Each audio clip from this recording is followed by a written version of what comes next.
One of the surest ways to know if a person has just made a bad decision and that's not their normal character, that doesn't align with their morals, or they have corrupted morals and they are wicked or evil, is how they handle when they've messed up or made a mistake.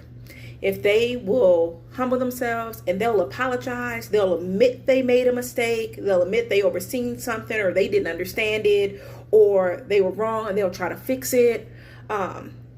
They probably are a person who genuinely made a mistake. It wasn't something they normally would do. It's not like normally in their character. They want to make it right, even if that means being embarrassed by humbling themselves and saying, I was wrong, or I shouldn't have said that, or that was mean, or I didn't mean that, or I had it wrong. However, if a person is confronted with something that they know they were wrong about, and instead they make excuses, they pretty much deadbolt the door, right? Like, I'm pushing against every narrative that you have, even if the narrative you have is true, because I need to continue to look innocent. Probably evil. Okay, probably evil. If they attempt to gaslight you, manipulate you, definitely evil, right? Because now you're messing with somebody's mind, somebody's mental. You want to make them believe that what happened didn't happen. They didn't say that. They didn't mean that, even though they know it, or they attempt to push it down.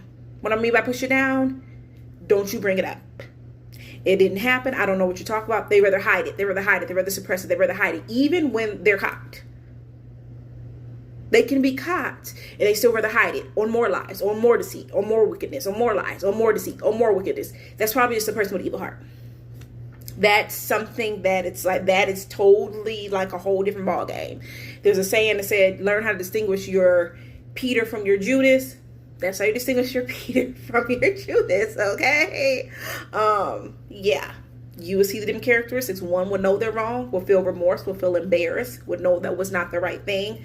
Judas sought out to betray Jesus, knew he was wrong. It said once he seen the severity of what was done, like the aftermath, knew he was wrong. And instead of apologizing, in a way just kind of pretending like it didn't happen, as we know he ended up going and himself in the same vineyard that he was going to purchase with the money that he got from betraying Jesus. Never, ever did any type of repentance. Never asked for forgiveness. Mind you, he heard the same message that Jesus was going to be rising again in 3 days. He could have asked forgiveness at the same time. Didn't ask God for forgiveness. Just nothing. Knew he was wrong. And nothing. Rather just pretend it didn't happen. I'd rather be gone than to try to fix this thing or realize I was wrong or fix my heart. That's something wrong inside. Right? That shows that that's probably definitely a spirit that is opposing the will of God and the nature of God. Stay away from people like that.